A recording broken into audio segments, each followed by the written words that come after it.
하겠습니다. 저는 하나님 하면 감사한 것들이 많이 있어요. 여러분도 하나님 생각하면 감사한 게 있으시죠? 뭘 감사하겠습니까? 따져보면 감사할 게 많이 있지만은 그 중에서 참 감사한 것을 한 가지 들려면은 우리 하나님은 실패자를 들어쓰시는 하나님이시라는 사실이 참 감사해요. 실패자를 들어쓰시는 하나님. 여러분 이 말에 오해가 없으시기 바랍니다. 하나님은 사랑이 많으시니까는 실패자까지도 다 용납해 주시고 그렇게 받아주신다고 하는 그런 의미가 아닙니다. 하나님은 오직 실패자만 쓰신다라고 하는 말입니다. 저는 그것이 너무나 감사한 것이에요. 아니, 하나님이 오직 실패자만 쓰신다니 이게 무슨 말입니까? 여러분 이 말이 잘 이해가 되지 않으실 거예요. 하지만 제가 지금부터 드리는 이 말씀을 잘 들으시면 그렇구나.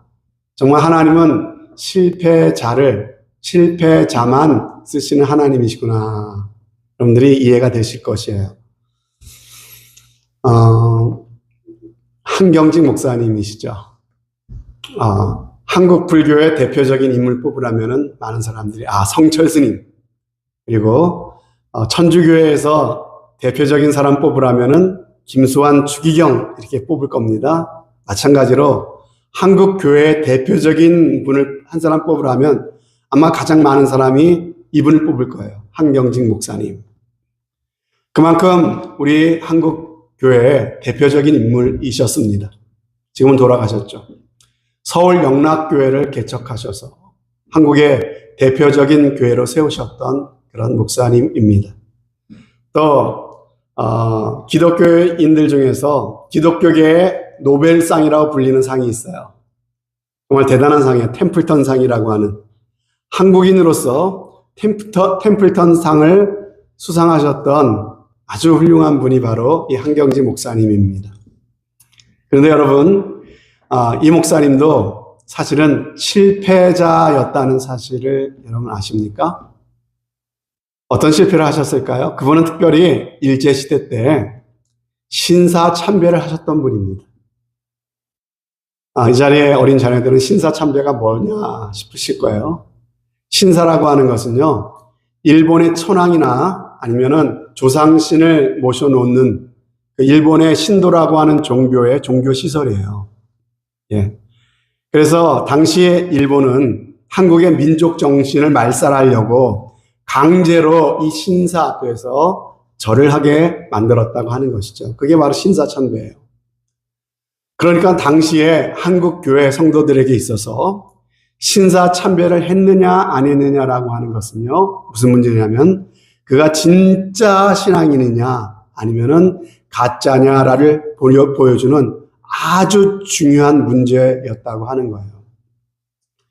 그렇다면 여러분, 당시에 끝까지 신사참배를 거절하고 신앙의 정절을 지키신 분들이 있었어요. 그러기 위해서 어떻게 됐을까요? 결국 일본 경찰한테 끌려가고 매를 맞고 고문을 당하고 옥고를 치르신 그런 훌륭한 분들도 많이 계십니다.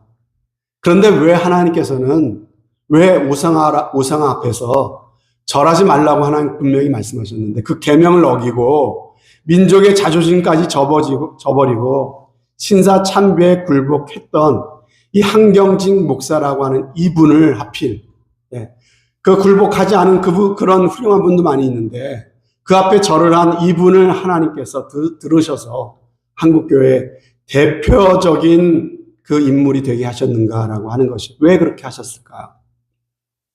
그것은 다시 말씀드립니다. 우리 하나님은 실패자를 들어쓰시는 하나님이시기 때문에 그렇습니다.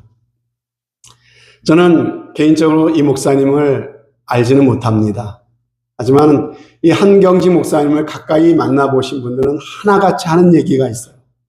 정말 존경스러운 분이라고들 얘기를 하세요.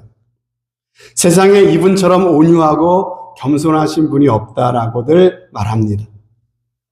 그럼 그분이 그렇게까지 온유하고 겸손한 사람이 될 수 있었던 그 비결이 어디에 있었을까요? 그것은 한경지 목사님은요, 자신이 신사 참배를 했던 큰 죄인이고 실패자인데 이런 나를 주님이 용서해 주시고 이런 나를 하나님께서 쓰신다고 하는 그 귀한 그 마음을 평생 그 마음에 갖고 사셨어요. 그 마음이 있었기 때문에 이분은 정말 겸손하고 온유한 인생을 살아갈 수가 있었다는 것입니다. 그래서 하나님이 한경지 목사님을 아주 귀한 그릇으로 쓰실 수가 있었던 것이에요. 그렇다면 제가 여러분에게 한 가지 묻겠습니다. 하나님은 실패자를 쓰시는 하나님이라고 말씀드렸는데, 그렇다면 실패자가 아닌 사람, 실패한 적이 없는 사람은 하나님이 쓰시지 않을까요? 실패하지 않은 사람은 하나님 더 잘 쓰실 것 같죠? 아니요, 그렇지 않습니다. 하나님은 실패하지 않은 사람은 쓰시지 않으십니다. 아니, 목사가 무슨 근거로 저렇게 얘기하는 거야? 여러분, 제가 근거가 없으면 얘기하겠습니까? 성경에 그렇게 말씀하고 계세요. 성경에 뭐라고 말씀하십니까? 고린도전서 말씀해 보면 하나님께서는 세상의 미련한 것들을 택하셔서 지혜 있는 자들을 부끄럽게 하려 하신대요. 세상의 약한 것들을 택하셔서 강한 것들을 부끄럽게 하신대요. 하나님께서 세상의 천한 것과 멸시받는 것들과 없는 것들을 택하셔서 있는 것들을 피하시고 그렇게 하시는 이유가 아무 육체도 하나님 앞에서 자랑하지 못하게 하기 위함이라고 말씀하십니다. 하나님은 잘난 거, 똑똑한 거, 지혜로운 거, 있는 거 그거 택해 쓰시는 분이 아니시라 못난 거, 미련한 거, 좌절하고 실패하고 넘어져 있는 그 인생들을 찾아오셔서 그러한 사람들을 붙잡아 들어 쓰시는 하나님이시다라고 성경이 말씀하고 계시는 것이에요. 아니, 실패한 사람만 하나님이 쓰신다니까 좀 당황스러우세요, 여러분? 여러분, 당황하지 마십시오. 우리가 분명히 알아야 될 것이 하나 있습니다. 그것은요, 저도 그렇고 여러분도 그렇고 이 세상에 실패자가 아닌 사람은 단 한 사람도 없다라고 하는 사실이에요. 그것을 내가 정말 뼈저리게 느끼고 알고 있느냐, 알지 못하느냐, 그 차이일 뿐이지, 우리는 모두 다 실패자라고 하는 사실입니다. 성경이 그렇게 우리에게 가르쳐주고 있어요. 여러분, 우리가 얼마나 실패하고 찌그러지고 망가지고 어긋난 사람인지, 여러분, 조금만 생각해보면 알 수가 있어요. 얼마나 소망이 없고 망가졌으면 하나님께서 이런 우리를 구하시기 위해서 그 아들 독생자를 십자가에 내어 주시기까지, 그 끔찍한 십자가의 형벌을 대신 받게끔 하시기까지 할 수밖에 없었겠습니까? 그것이 바로 우리가 하나님 앞에 얼마나 망가진 인생인지를 너무나 잘 보여주고 있다라고 하는 것입니다. 저는 바라기는 정말 우리 유마하님교회 우리 모두가 예수님의 십자가를 통해서 나를 볼 수 있었으면 좋겠습니다. 그래서 정말 하나님 앞에 나의 실상을 바로 알고 바로 깨닫고 신앙생활하는 참된 신앙인이 될 수 있기를 바랍니다. 이것이 깨달아지고 이것이 믿어져야, 그래야 내가 죽어지는 거예요. 그래야 십자가에 나를 못 박게 되는 거예요. 그래야 내가 죽고 예수님이 살아나는 참된 그리스도인의 삶을 살아가게 되는 줄로 믿습니다. 이러한 귀한 은혜가 우리 가운데 있으시기를 주님의 이름으로 축복합니다.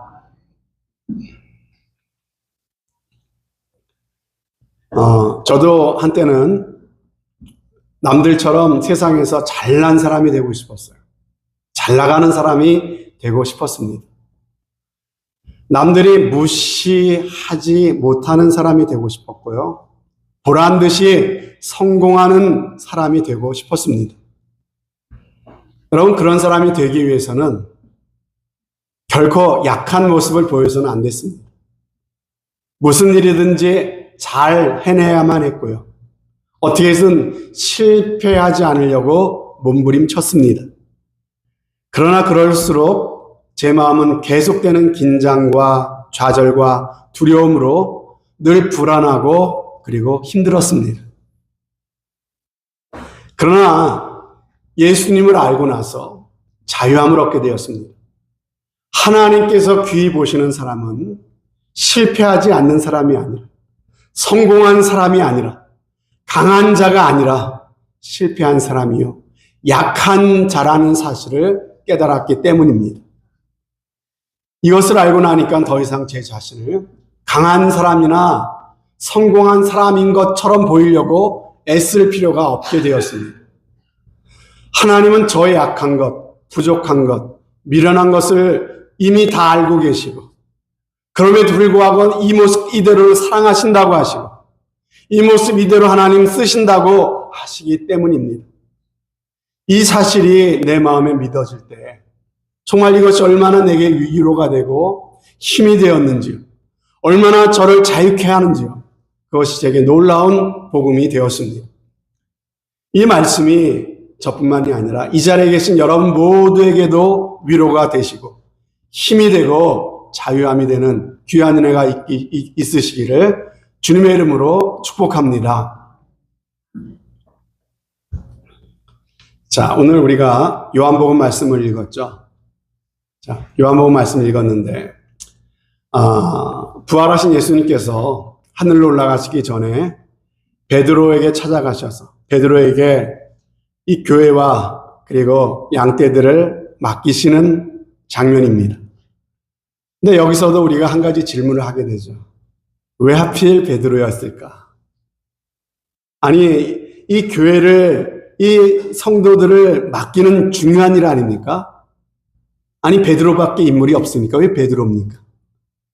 베드로 누굽니까? 3번이나 예수는 모른다고 부인 저주까지 했던 실패자였습니다.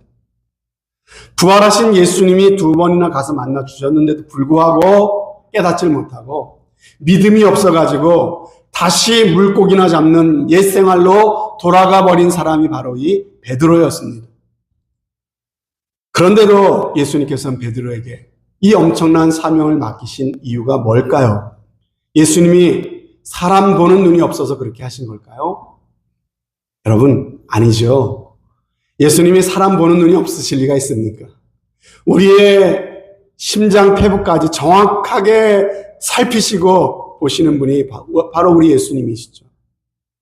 이건 하나님의 뜻이 있는 거예요. 그렇다면 예수님의 실패한 베드로를 찾아오신 것을 우리는 어떻게 이해해야 될까요?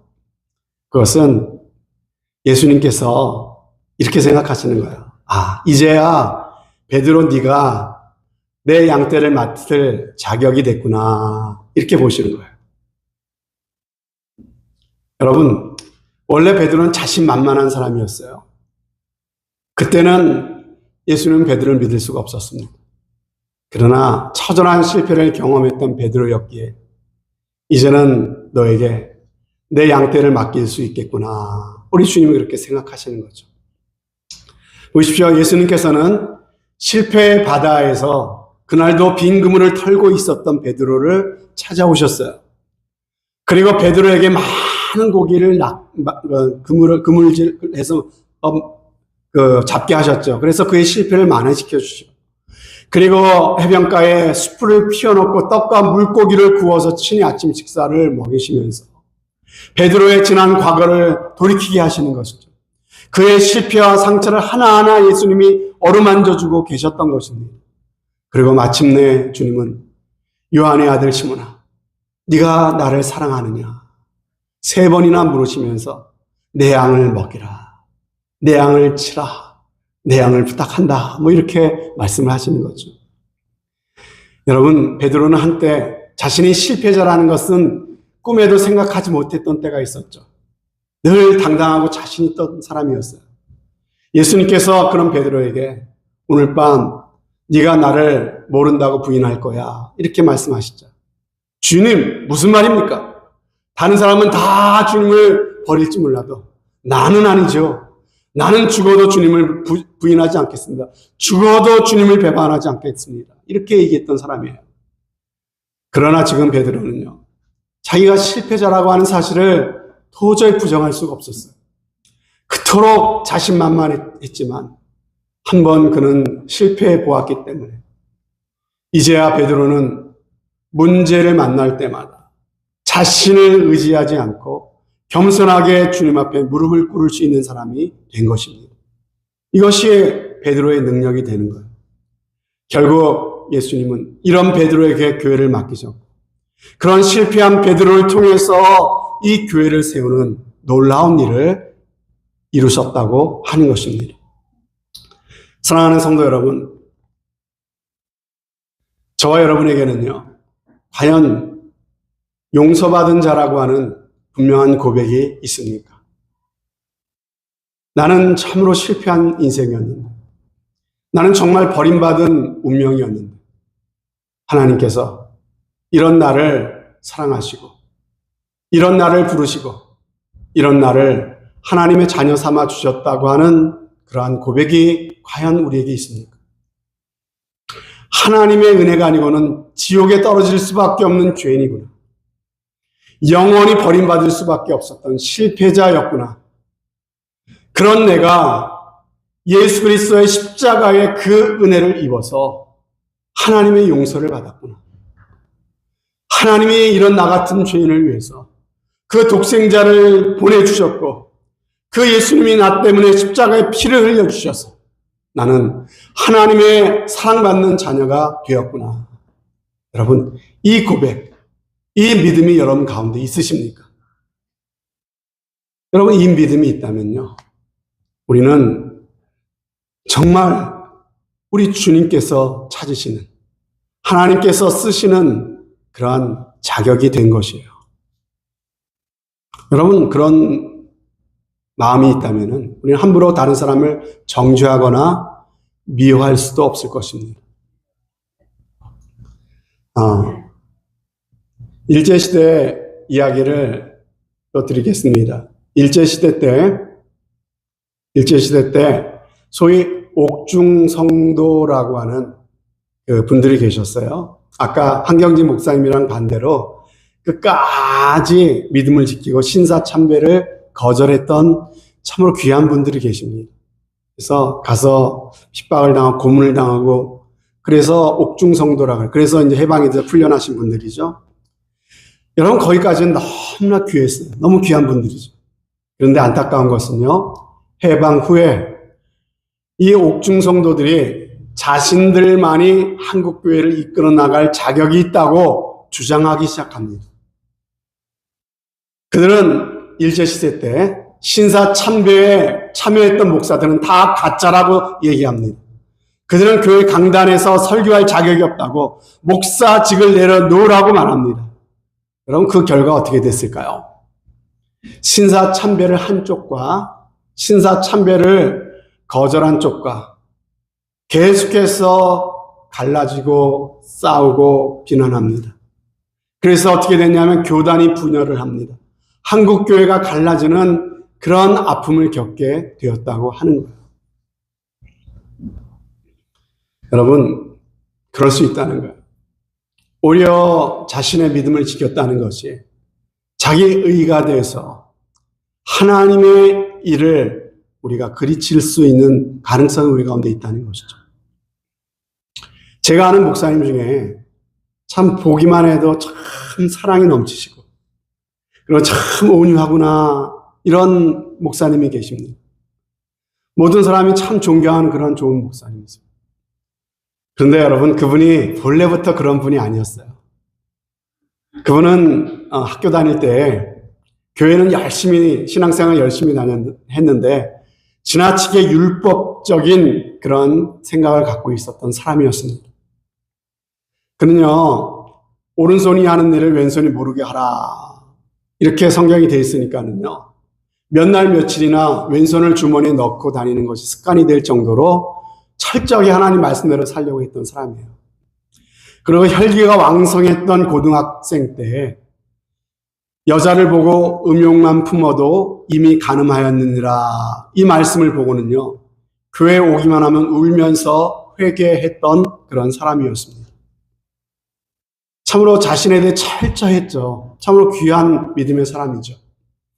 근데 거기까지는 괜찮은데 본인이 그렇게 살다 보니까는 다른 사람이 다 가짜처럼 보이는 겁니다. 교회 오니까는 보이는 게, 저 집사는 아직 구원받지 못했구만. 저 안수 집사는 아직도 술을 마시네. 저 장로님은 새벽 기도도 안 나오네. 목사님은 저런 사람들을 교회 직분자로 세운 걸 보니까 하나님을 두려워하기보단 사람을 더 의식하는 목사겠구만. 이런 생각이 자꾸만 그 마음에 드는 거예요. 그러는 중에 그는 주의 종이 되겠다고 고등학교를 졸업하고 신학교에 시험을 쳐서 입학 허가를 받게 되었습니다. 여러분, 하나님께서 그 영혼을 사랑하신다면 그 길을 열어주실까요? 안 되는 거죠. 부모님이 반대하고 나섰습니다. 등록금을 주시지 않는 거예요. 그래서 마감일까지 등록을 하지 못해서 결국 신학교에 입학을 하지 못하게 되었습니다. 근데 이 일이 생기니까는 이 사람이 시험이 들었습니다. 아니, 하나님이 살아계시면 왜 내 앞길을 열어주지 않는 거냐고 하면서 하나님을 원망하기 시작합니다.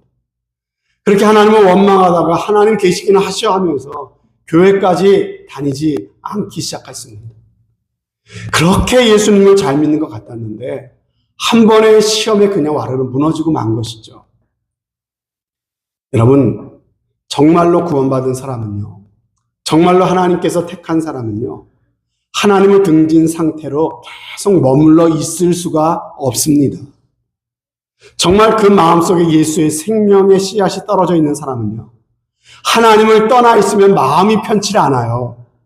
뭘 해도 마음이 허전하고요, 늘 이건 아닌데 양심의 가책이 있게 되는 거예요. 양심의 가책이 있을 때 돌아와야 돼요. 자꾸 양심의 가책을 누르고 하면요, 그 양심까지도 무뎌지게 되는 것이죠.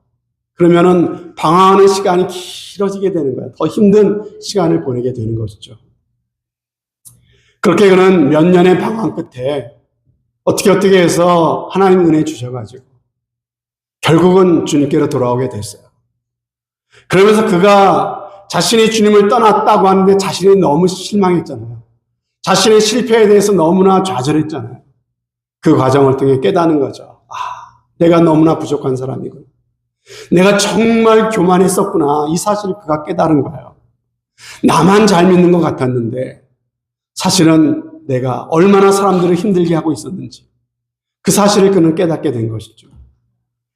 정말 큰일 날 뻔했구나. 내가 그대로 신학교 가고 그대로 목사가 됐으면 정말 사람 여럿 잡을 뻔했구나. 이 사실을 그는 깨닫게 된 것입니다. 그러면서 하나님께 그렇게 철저하게 회개했어요. 여러분, 하나님은요, 우리가 우리의 잘못을 깨닫고 돌이키고 회개하면요, 반드시 닫힌 문을 다시 열어주시는 하나님이십니다. 그래서 결국 그는 다시 신학교에 가서 신학 공부를 하고 결국 목사가 되었어요. 그런데 그는 보통 목사가 아니라 정말 온유하고 그리고 사랑 많은 존경받는 목사님이 되었습니다. 그의 실패가 사랑의 목사님이 되도록 한 것이죠. 사랑하는 성도 여러분, 그렇지만 한 가지 분명히 해야 될 것이 있습니다. 실패했다고 다 쓰임받는 건 아니에요. 쓰임받게 실패해야지. 여러분, 실패하면 저절로 쓰임받는 거 아닙니다. 여러분, 중요한 것은 실패해서 돌이켜야 돼요. 회개해야 됩니다. 진실로 자신의 잘못을, 부족을 깨닫고 돌이키고 회개할 수 있다면 하나님께서는 우리의 잘못을 얼마든지 용서해 주시고 그런 사람을 귀하게 들어 쓰신다고 하는 거예요. 여러분, 예수님의 제자 중에 최고의 제자 베드로를 뽑을 수 있죠. 최악의 제자가 누굽니까? 가룟 유다. 그죠? 여러분, 차이가 뭐예요? 가룟 유다만 잘못했습니까? 베드로도 잘못했어요. 예수님을 배반하고 저주까지 했어요. 여러분, 이스라엘 왕들 중에서 최고의 왕은 누굽니까? 다윗 왕. 최악의 왕은 누굽니까? 최악까지는 아닐지 몰라도 영적으로 보면 참으로 안타깝게 그지없는 왕이 사울 왕이죠. 다윗과 사울의 차이가 뭡니까?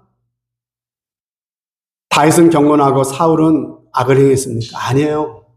어떻게 보면 다윗이 더 나쁜 짓을 저질렀어요. 더 큰 죄를 졌습니다. 죄를 졌느냐 안 졌느냐, 누가 더 큰 죄를 졌느냐, 그 문제가 아니에요. 주님이 우리를 바라보실 때는요, 누가 더 나쁜 죄를 졌느냐 그거 보시는 게 아니라고요. 베드로와 유다, 다윗과 사울의 결정적인 차이는 뭐예요? 바로 회개했다는 것이에요. 그 잘못을 지적받을 때 한 사람은 변명하고 그렇게 했지만 한 사람은 자기 스스로 목매어 죽었지만요, 베드로는 회개했습니다. 다윗은 눈물로 침상을 적시며 하나님께 회개하고 돌이켰다고 하는 것입니다. 여러분, 하나님을 회개하면 얼마든지 용서해 주시는 분이십니다. 기억하십시오. 만약에 내가 망해버린다면 나의 잘못, 나의 죄 때문에 망하게 되는 게 아니에요, 여러분. 왜 망하는 걸까요? 돌이키지 않아서 망하는 거예요. 회개하지 않아서 망하는 거예요. 분명히 이게 잘못된 길인데, 이게 지금 잘못 가고 있는 것인데, 그것을 계속해서 누군가가 얘기해 준다고요. 내 양심이 말해주고 있다고요. 그때 돌이키면 되는 거예요. 그러면 사는 거예요. 그러면 회복되는 거예요. 그러면 더 좋은 길이 열리는 거예요. 끝까지 회개하지 않고 그 길을 고집하고 가기 때문에 멸망하는 인생이 되고 마는 거예요. 가룟 유다까지도 만약 회개했더라면요, 우리 주님은 용서하셨을 것입니다. 베드로보다 오히려 더 귀하게 쓰임받는 인생이 될 수 있었어요. 하지만 끝내 회개하지 않고 자신의 잘못을 자택하다가 목매에 죽고 말지요. 참으로 안타까운 일이 아닐 수가 없습니다. 사랑하는 여러분, 오늘 예수님께서는 이렇게 자신의 부족과 잘못을 깨닫고 참으로 새롭게 된 이 베드로에게 내 양을 먹이라 말씀하셨어요. 여러분, 내 양을 먹이라. 내가 사랑하는 내 자녀들, 내 백성을 부탁한다. 사람을 맡기시는 거죠. 여러분 아십니까? 우리가 져야 될 십자가 중에서 가장 힘든 십자가가 뭘까요? 사람 십자가입니다. 사람 십자가. 주의 일을 할 때 일이 힘든 게 아니에요, 여러분. 교회 봉사할 때 그 봉사의 일이 힘든 게 아니에요. 그 과정에서 같이 만나야 되고 부딪혀야 되는 그 사람이 힘든 거예요. 그 사람을 사랑해야 되고 그 사람을 있는 그대로 받아줘야 되는 게 사실 가장 힘든 겁니다. 여러분, 우리 인간의 사랑에는 한계가 있습니다. 우리가 무슨 힘으로 사람을 사랑할 수 있겠습니까? 무슨 힘으로 사람 십자가를 지고 주님 따를 수가 있겠습니까? 그래서 우리 주님께서는 베드로에게 내 양을 맡긴다 하시면서 물어보신 것이 오직 이거 하나였다는 거야. 뭡니까? 네가 나를 사랑하느냐? 그렇습니다, 여러분. 주님을 사랑하는 것이 열쇠입니다. 주님을 사랑하는 것이 능력입니다.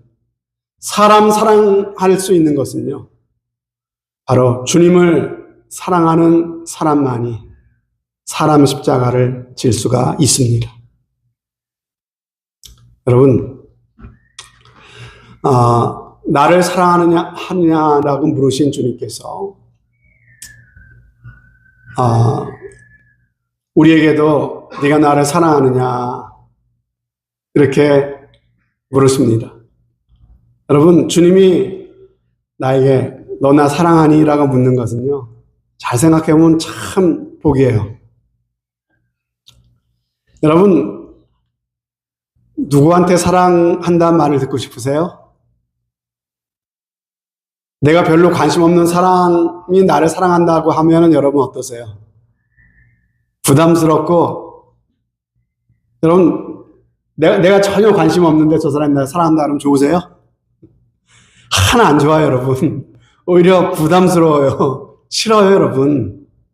근데 내가 정말 사랑하는 사람이 나를 사랑한다고 하는 것만큼 좋은 게 없어요.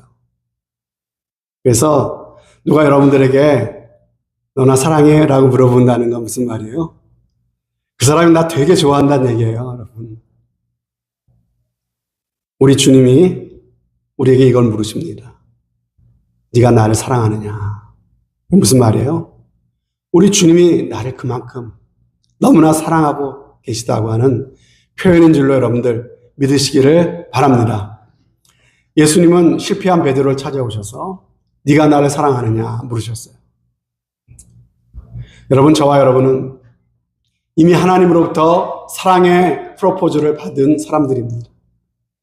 여러분, 예수님의 십자가가 바로 나를 향한 그 누구도 부인할 수 없는 하나님의 사랑의 징표여 프로포즈인 것으로 여러분들 믿으시지요? 믿으시기 바랍니다.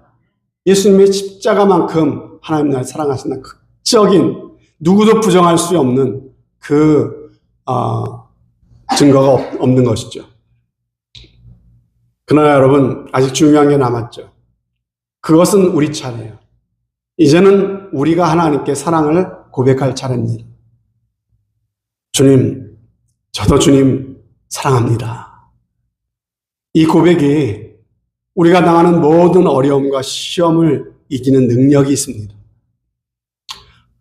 우리 주님을 사랑한다고 하는 고백이 우리 인생을 바꿉니다.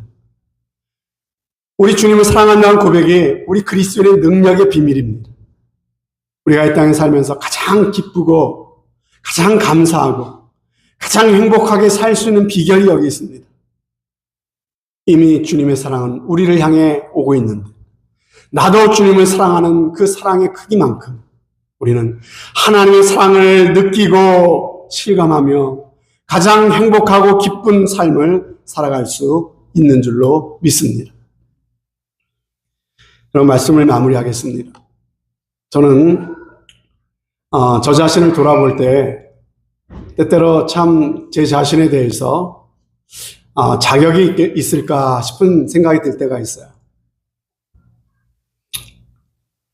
목사라고 해서 주일이면 이 자리에 서서 예배를 인도하는데 어떤 주는 정말 이 자리에 서기 싫을 때가 있어요. 내가 여기 서도 될까? 내가 무슨 자격으로 성도들에게 하나님의 말씀이라고 이 말씀을 전할 자격이 내게 있을까? 이런 생각이 내 마음에 들 때도 있어요.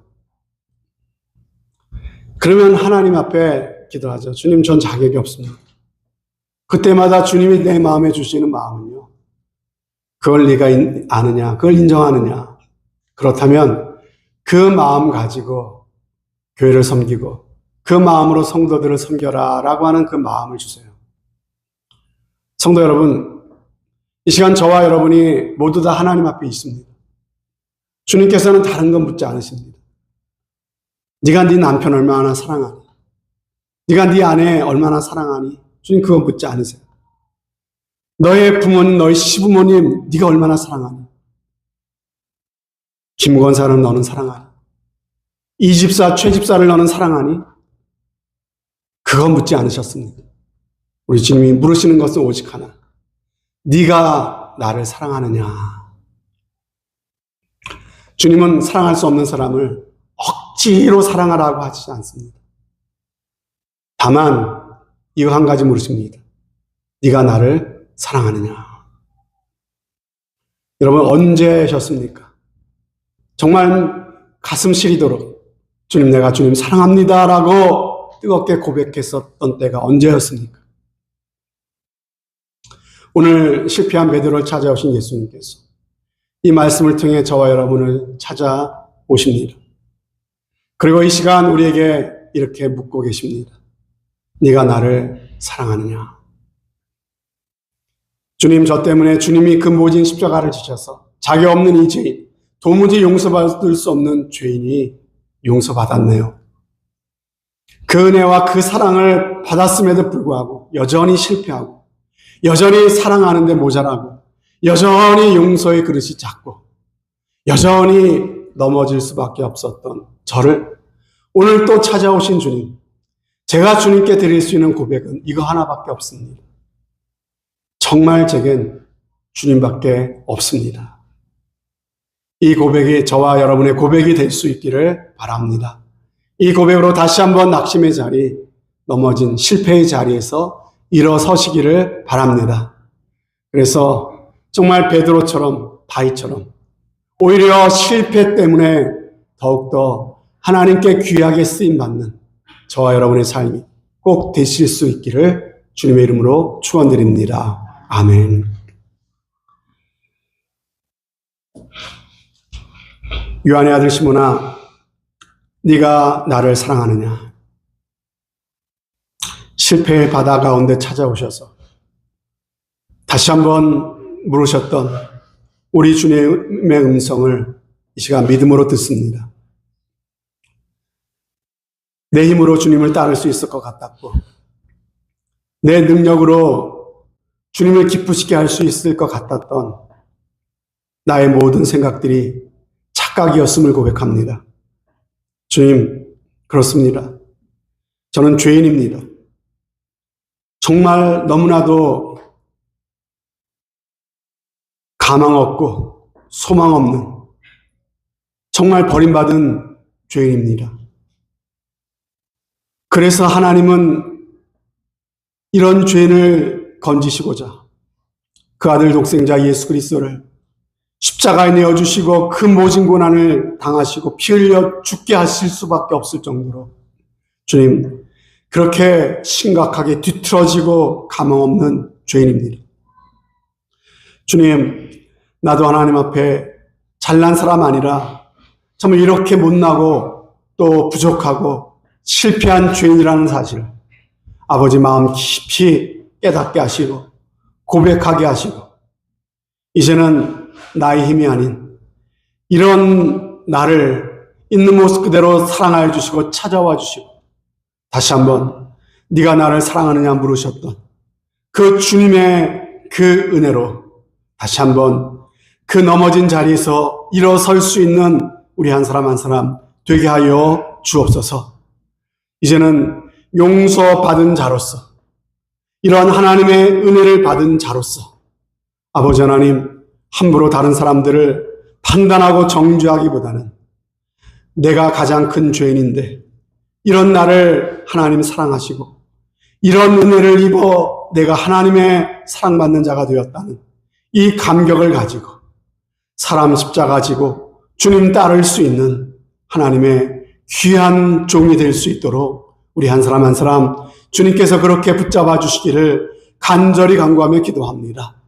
그래서 우리 유마 한인교회는 정말로 다른 사람을 실족해 하며 함부로 정죄하며 판단하는 그러한 교회가 아니라 정말 용서받은 자의 감격을 가지고 하나님의 그 크신 은혜와 사랑으로 좀 더 인내하고 참아주며 용납하며 용서하며 사랑하며 섬길 수 있는 정말 주님이 원하시는 그런 아름다운 교회다운 교회가 더욱더 되게 하여 주옵소서.